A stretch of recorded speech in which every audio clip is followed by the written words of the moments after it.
আবু হুরায়রা রদিয়াল্লাহু আনহু তিনি বলেন, দুই ব্যক্তি একে অপরকে গালি দিয়েছিল। তাদের একজন ছিল মুসলিম, অন্যজন ইয়াহুদি। মুসলিম লোকটি বলল, তার কসম, যিনি মুহাম্মদ সাল্লাল্লাহু আলাইহি ওয়াসাল্লামকে সমস্ত জগতের মধ্যে ফজিলত প্রদান করেছেন।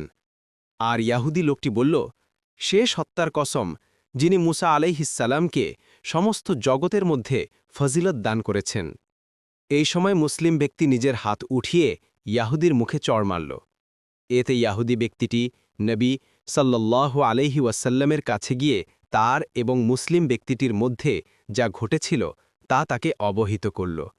নবী সাল্লাল্লাহু আলাইহি ওয়াসাল্লাম বললেন, তোমরা আমাকে মুসা আলাইহিসসালামের উপর শ্রেষ্ঠত্ব দিও না, কারণ কিয়ামতের দিন সমস্ত মানুষ বেহুশ হয়ে পড়বে, তাদের সাথে আমিও বেহুশ হয়ে পড়ব।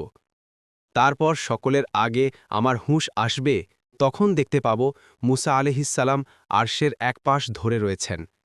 আমি জানি না তিনি বেহুশ হয়ে আমার আগে হুঁশে এসেছেন, অথবা আল্লাহ তাআলা যাদেরকে বেহুশ হওয়া হতে রেহাই দিয়েছেন তিনি তাদের মধ্যে ছিলেন। ইসলামের জন্য হাদিসটি শেয়ার করবেন আর চ্যানেলটি সাবস্ক্রাইব করতে ভুলবেন না।